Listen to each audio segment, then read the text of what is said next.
Issues నేను చెప్పదలుచుకోలేదు, చెబితే అది బాగుండదు. టూ ప్రైవేట్ ఇండివిజువల్స్ మధ్యలో జరిగిన డిస్కషన్ని డిస్క్లోజ్ చేయడం అనేది ఎథికల్గా కరెక్ట్ కాదు. అందుకోసమని నేను ఏ అంశాలు మాట్లాడతలేదు. జస్ట్ కిషన్ రెడ్డి గారిని లోన్ రిలీజ్ కావడానికి నిన్నే ఎందుకు అడుగుతున్నావు నీకు అనుమానం రావచ్చు. నువ్వు యూనియన్ క్యాబినెట్లో తెలంగాణ స్టేట్ నుంచి క్యాబినెట్ ర్యాంక్ మినిస్టర్ ఉన్నావు కాబట్టి నిన్ను అడుగుతున్నావు. రేపు పొద్దున్నే మోడీ క్యాబినెట్ విస్తరించి నిన్ను తీసేసి ఈటల రాజేందర్ గారిని మంత్రి చేసిండు అనుకో, ఆటోమేటిక్గా రాజేందర్ గారిని వెళ్ళి అడుగుతా. ఆయన కాన్స్టిట్యున్సీకి కూడా మెట్రో వస్తుంది కాబట్టి.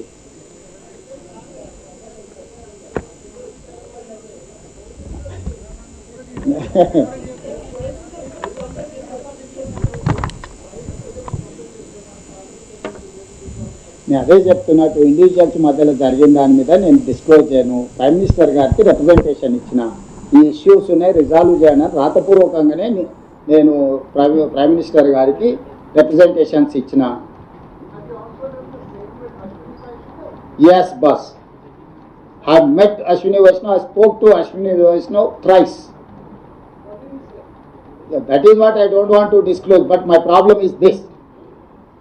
Kishan Reddy has to address this problem.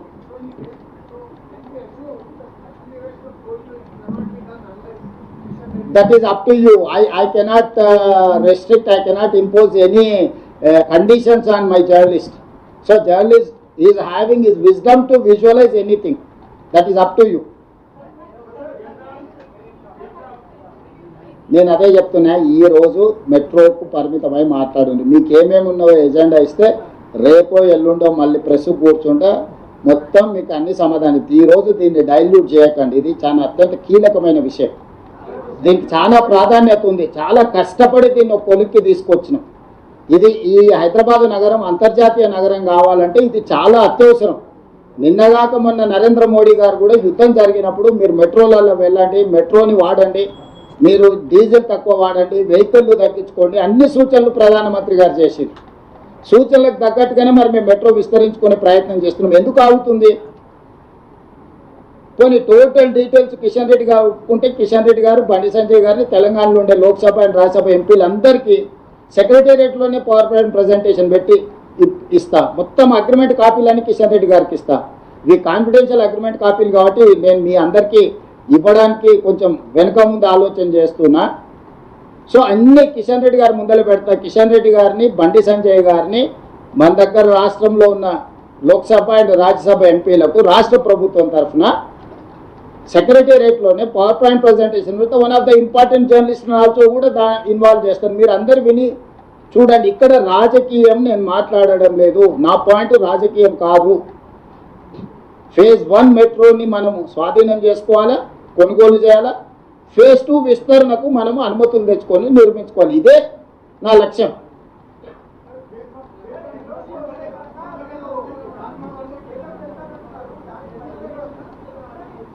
Straight allegation అని చెప్పిన కదా వెంకటరాజు. ఇప్పుడు క్లియర్గా చెప్తున్నా, కిషన్ రెడ్డి గారే దీనికి కారణము, నిధులు రాకపోవడానికి. దానికి 2 అంశాలు ఉన్నాయి. నా ప్రైవేట్ డిస్కషన్ అనే థర్డ్ ఇష్యూ. యూనియన్ క్యాబినెట్లో ఉన్న ఏకైక కేంద్ర మంత్రి కిషన్ రెడ్డి ఫ్రమ్ తెలంగాణ. ఇది కేంద్ర ప్రభుత్వం దగ్గరనే ఆగున్నది. ఇది ఆయన ప్రాతినిధ్యం వహిస్తున్న పార్లమెంట్ నియోజకవర్గం, ఆయన రిప్రజెంట్ చేస్తున్న స్టేట్. ఆయన తెలంగాణ కోటాల మంత్రి ఇచ్చిండు, గుజరాత్ కోటాలు ఇవ్వలే. వీళ్ళు గుజరాత్ కోటాలు ఇస్తే గుజరాత్కు మొన్ననే అహ్మదాబాద్ మెట్రో ఫేజ్ 2కి నిధులు ఇచ్చి చూసినా కదా మన క్యాబినెట్లో. అహ్మదాబాద్ మెట్రో రాగలుగుతుంది, హైదరాబాద్ మెట్రో మాత్రం ఆగిపోతుంది. ఏం చెప్తారు? ఉత్తరప్రదేశ్కి ఇచ్చిండ్రు, అహ్మదాబాద్కి ఇచ్చుకున్నారు, వాళ్ళకి కావాల్సిన దగ్గర వాళ్ళు ఇచ్చుకోరు. చివరికి ఆంధ్రప్రదేశ్లో వైజాగ్ కూడా ఇచ్చిరా. ఎంత ఉంటుంది తత్తుంటుంది, మన జూబ్లీస్ ఆ పక్కన మాదాపూర్ గత్తుంటుంది గత్తుంటుంది. ఆ వైజాగ్ కూడా ఇచ్చేసారు. ఇంత పెద్ద విశ్వనగరం హైదరాబాద్కి ఇవ్వట్లేదంటే వివక్ష ఏ స్థాయిలో కొనసాగుతుంది అనుకోవాలి.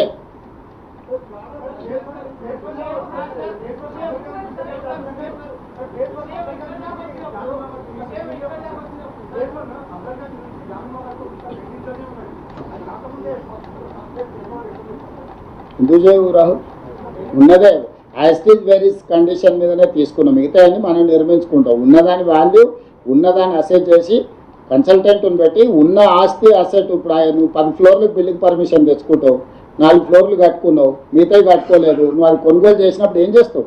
ఏమున్నదో దాన్నే వాల్యుయేట్ చేసి దాని మీదనే కొనుగోలు చేస్తాం కదా. ఇదే ఒత్తిడే ఆప్షన్. మీరు అందరు కలిసి ఈ నుంచి చక్కగా బయలుదేరి కిషన్ రెడ్డి ఇంటి ముందర ధర్నా కూర్చుంటే ఆటోమేటిక్గా కిషన్ రెడ్డికి తెచ్చేస్తాడు. ఇదే బెస్ట్ ఆప్షన్. జర్నలిస్టులు అందరు కలిసి ఓ పూట తినకపోయినా సరే కిషన్ రెడ్డి ఇంటి ముందర జర్నలిస్టులు అందరు ధర్నా కూర్చుంటే ఆటోమేటిక్గా కిషన్ రెడ్డి తీసుకొస్తాడు. ఎందుకంటే తెలిసిపోతుంది కదా, జర్నలిస్టులు కూడా సోషల్ రెస్పాన్సిబిలిటీ కింద నగర అభివృద్ధి కోసం ముందుకు వచ్చారని మంచి పేరు వస్తుంది. మీరు కూడా మెట్రోలో వస్తారు. ఫ్యూచర్లో మీరు మెట్రోలో కూడా గవర్నమెంట్ నుంచి పాస్ అడగవచ్చు.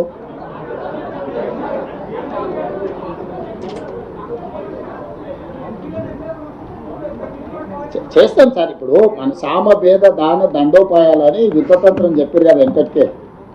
సామరస్యపూర్వకంగా నేను వారికి విజ్ఞప్తి చేస్తున్నా.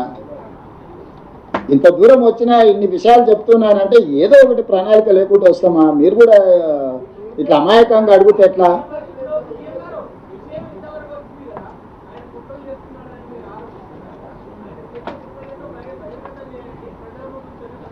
ఇదేంటి మరి ఇప్పుడు చేసింది అంతే అండి. ఇప్పుడు చేసింది ఏంది? ఇప్పుడు చెప్పింది అదే కదా, ఇదే కదా. అడ్డుకోవడమే కుట్ర. ఏ కుట్ర అంటే ఏం చెప్తాము?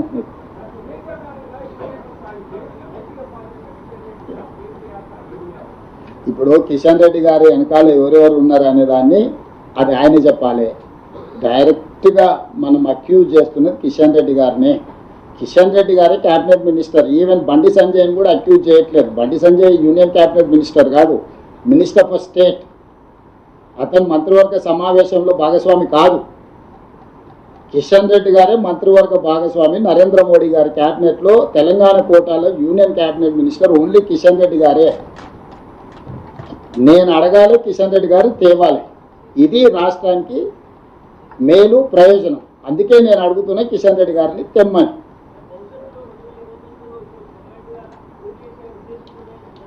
ఇప్పుడు నేను ఇంకా అట్లాంటి ఊహాగానాల మీద భవిష్యత్ రాజకీయాల మీద మాట్లాడదలుచుకోవాలి. నేను ఉన్న ఇష్యూస్ని ఎగ్జాక్ట్ కంటెంట్ దీని మీద మాట్లాడుతున్నాను. Yes Ashish.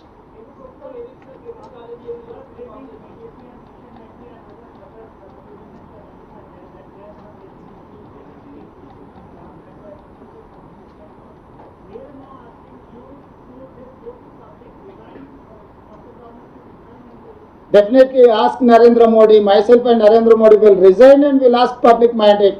He has promised 2 crore jobs for every year. 12 years he has to give 24 crores employment. He has said, go through manifesto. He has promised that farmers' income double. And he has promised from Swiss Bank, he is going to get black money. He is going to distribute 15 lakhs each individual poorest of the poor account. Many issues are there. Three election manifestos are there. 2014, 2019, 2024.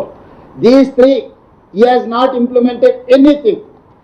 He has promised regional ring road, Mr. Narendra Modi, in 2023. Till now he has not delivered. For that, Narendra Modi, and moreover, I have comfort majority. I am not depending on anyone. BJP government is physically handicapped government. They are depending on many political parties. So they don't have clear mandate. They have to resign, then they can ask. They don't have any moral right to ask to resign. If that is the case, I am ready. I am ready to tender my resignation and my cabinet. Meanwhile, Narendra Modi has to resign. He has to dissolve his government, then we'll go. Let it go. See,